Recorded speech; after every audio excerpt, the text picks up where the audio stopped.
AEW. AEW. Hey, it's Wrestling Hero Figs. We're going to be looking at the All Elite Wrestling Ring and the authentic scale because we have seen the regular one. We're going to compare it. We also got a brand new exclusive right here, exclusive to Ringside Collectibles. Hit the link in the description below. Discount code HERO is going to save you 10%. We got Kenny Omega over here. Now, we have seen the first release and we're going to pop them out. We also got the exact same version in Mattel form right there. So if you want to check out the tights, we can do it all. And if you are stopping to the channel for the first time, just know this, man. Hit that subscribe button, drop a like, and know that 22 inches of pure action, that's what's going to happen right now. Out of the packaging, we got the All Elite logo, and it is going to be matching on both sides. Up top, it's going to be accented just the way that we see it on TV. So all that gold trim, all that little extras, you're only going to see that around the packaging. On the bottom, we got TNT. So it looks like the apron will have all the accurate logos the way we see it on TV. And the turnbuckles, too. I'm actually picking up that these are looking a lot more different than the Wicked Cool toys, because this full scale, we have seen it in Mattel figure, well, not Mattel, but with WWE figures, so we'll bring it up to the frame on the back right here. Let's check out what's going on in the back. I'm pretty sure it's the same superstars. Yep, we got the Lucha Bros, we got the Young Bucks, Chris Jericho, and then we got that Kenny Omega that we just looked at. Bottom of the packaging, we also got the same thing. That being said, I say we just go ahead and build it, man. Let's get it out of the box, and I think we might have a little hint. I want to mention just one thing before we get it all built. You guys seeing that in the back? I am seeing an entrance stage. Now, I'm not sure if it was just a monitor put behind the ring or if it's actually in the works, because this is the first stage, my friends. We already getting the figures. Now it's time for the full-on arena. We need the announcer table, the barricade, the backstage area. We need all that stuff in order to truly be All Elite Dynamite. Hero Fix, that's too much, man. Get those steps out. Get everything out. Let's get it going. Let's do it.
Let's go. We got it all built. We got Kenny Omega out of the packaging. Well, he's still partially in packaging, but it don't mean we're going to keep him in there, because you guys want to see Kenny, don't you? You want to check out the Kenny Omega. You want to see what those brand new steel steps are doing. Here he is. Where's that Series 1? He's right here, Hero Fix. Expression, same scan, but once you get down to the hair, once you check out the little extra that was thrown into this, man, you can see how the blonde on this one is looking a little bit brighter, man. This one came out a little bit darker. Maybe there were some chases. I think that's what it was, because the first initial Kenny that I did find was like a solid black. So for the new one, I think they said, you know what, let's give him all that stuff. Got the highlighter coming through the bottom all the way up here. There are little hints of black right here in between it all. Same torso too, so I'm not going to cover the articulation. If you do want to get a little bit more in depth, go on the channel, go check out the content, see what the kill switch, see what the one-winged angel, how it all plays out, because articulation is fire with these figures. Right torso except the skin tone. That's something we've already discussed. Now for the tights right here, again, we do have a Mattel figure version of it, so you can kind of see how it all plays out. Looks like the green on the actual Jazzware ones, it's a lot brighter. This is looking a slightly bit darker, and the snake design that you're seeing on the right, you can see that the logo on this one, it's carrying through a little bit higher all the way up by the crotch area. And I do like the little extra highlights,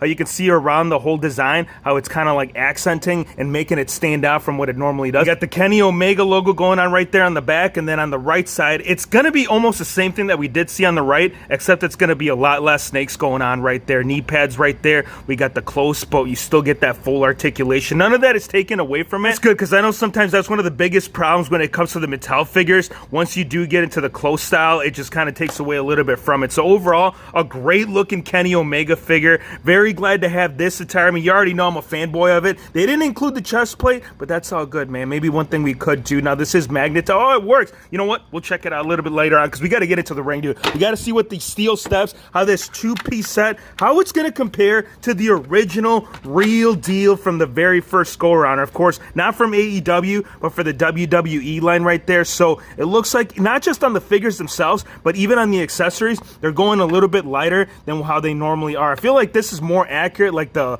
darker. I mean, it's not all that much, but you can clearly see on camera on how it's distinguishing one from the other. And it's also going to be one last step, and it does break off. It separates just like this one. So if you want to utilize the steel steps as a weapon, you can definitely do so. You can get Kenny, oh my gosh, right across the face, damn it. And if that wasn't enough, you're getting the regular version. Now let's get into the ring, you guys, because I know you want to see what's going on, right? Here's the old one. I'm not sure if we can even call it that because it just came out. This right here, this is the authentic scale. But when you talk about like authentic, I'm actually leaning more towards this scale-wise. That's what I'm talking about. As far as like detail and all the extras, this is going to clearly outweigh, and you can kind of see side by side as to how it stands. You already know that was one of the biggest drawbacks when they had first released this. It was actually put out about, I would say, closer to 10 years because when Mattel started coming out, they put out the ring right away, and then Mattel made their own version, and then the same company that made that, which is Wicked Cool Toys, is making this as well. So same style, same size, but once you get to the turnbuckles and the post, that's where the whole game changes.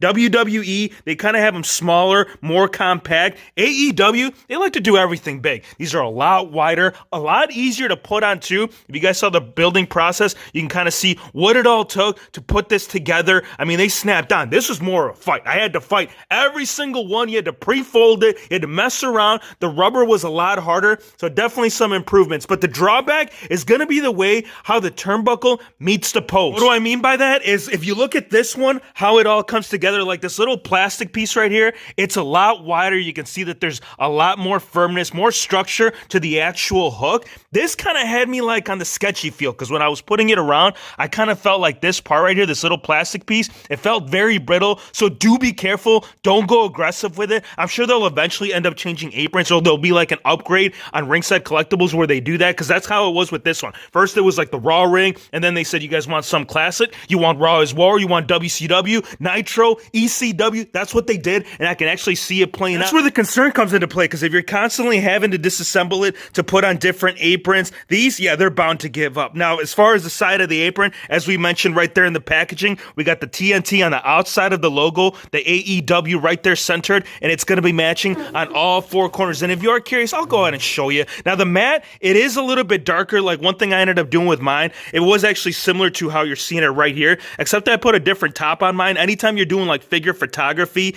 the darker like matte, it just kind of takes away from the picture, unless if you're trying to do a shadowing effect. And it's not so much that it's inaccurate, because that's actually how the matte is, but all that bright light that they use at these arenas, it actually ends up making it look like that, more like a white instead of like a darker gray. The other thing I want to cover are the turnbuckles themselves. We're getting the same style that we did see with the basic. Height-wise, this is going to stand about 2 inches taller. The same style and design, which is more of a square shape. For the old WWE, they had more of the round look. Obviously, they're more bulkier. They're a lot wider, so we can't even talk about comparison. But once you do get figures in there, you'll get the right idea of what I meant earlier on in the video, how like scale, proportion, like the whole circumference, the surrounding of the ring, how this is how it truly is. This is if you're having a battle royale or a Royal Rumble. I was never a fan of that scale. Matter of fact, nobody was. So the fact that they reproduced it, that was one of the biggest improvements they could have probably done from the old version. Just scale it down maybe like 2 inches. That's all wishful thinking, because this was crunch time. This is what it all came down to.